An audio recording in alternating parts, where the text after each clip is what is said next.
السلام عليكم ورحمة الله وبركاته. اليوم اشتريت مفاجأة لتوتي، وهو اشتريت له أواعي. طبعا هسه وصلت، بحاول افتحها واشوف تكون حلوة عليه ولا لا.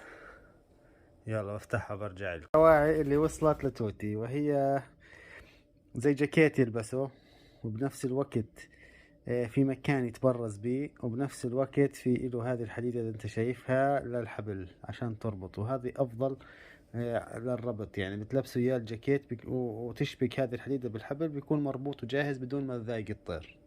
هسه لو لبسهن لتوتي بفرجيكم اياه كيف على اللبس. طبعا هاي لبس جاكيته ولبس هدومه. هذه افضل من حبل الهانس انا شفتها، لانها اول اشي للنظافة، للي مش مدرب طيره على التواليت او يتبرز بمكان معين. شوف كيف من ورا ما بتخليه يتبرز وين مكان. وبعدين جاكيت لابس شكله حلو. هاي بوليس، طبعا هو مش متعود عليها، بده يتعود.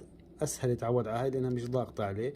ولها الحديدة هذه، شايف، تشبك منها الحبل بتضلك طالع انت بيه. شوف كيف الشكل النهائي، ما شاء الله حلوة جدا، يعني انا عجبتني. شوف كيف من الخلف كيف نظيفة وكيف شكلها. طبعا الطيور تحتاج انها تتعود على الشيء، خاصة الاشي الجديد. هو معصب منها، شوف كيف ما بده اياها، بس بيتعود. يعني يتركوا يوم كامل فيها، وكل يوم لبسوا اياها الصبح وحللوا اياها في الليل، وعادي الامور طيبة. وهاي لبسة توتي. اذا عجبتكم قولوا لي.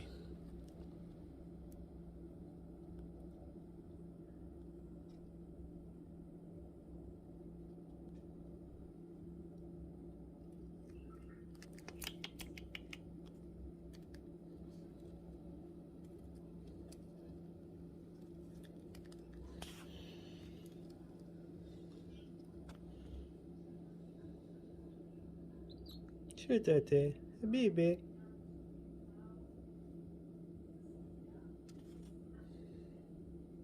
طبعا بعد ما هدي، كلكم شفتوه الفيديو اللي قبل هذا كيف كان يعني شوي معصب ويصيح هسه هدي. يلا راسك راسك توتي، راسك راسك. طبعا نحك له عشان نطمن الطير ويتعود عليها وما يحسها خطر. ظلك حك له راسه وتكلم معه بصوت واطي، بصوت يعني في حنية يكون، عشان الطير يطمئن. خاصة الكوكتيل، يعني الكوكتيل الطيور جبانة، يعني أي شيء جديد بتلاقي خاف منه كثير. يعني شوف كيف بدي أنا أحك له راسه. وأكثر إشي بتحبه الكوكتيل حك هذه الأورنج اللي هنا. شوف كيف. طبعا لازم مع الأمر. يلا راسك راسك راسك راسك. بينزل راسه وبتحك له. المهم هذا الشكل النهائي. شوف كيف محلاها عليه، بس هدي صارت أموره تمام، صار شكله جميل. بدي أنا أحك له راسه، بيطلب قاعد الحك. بس أنا بدي أوريكم كيف الشكل. طلع كيف يعمل، يعني تحك لي راسي.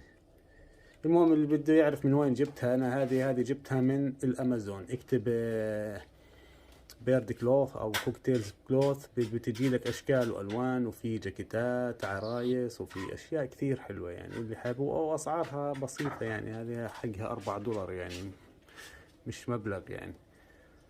بس واذا عجبكم لا تنسوا الصلاة والسلام على رسول الله وذكر الله. السلام عليكم.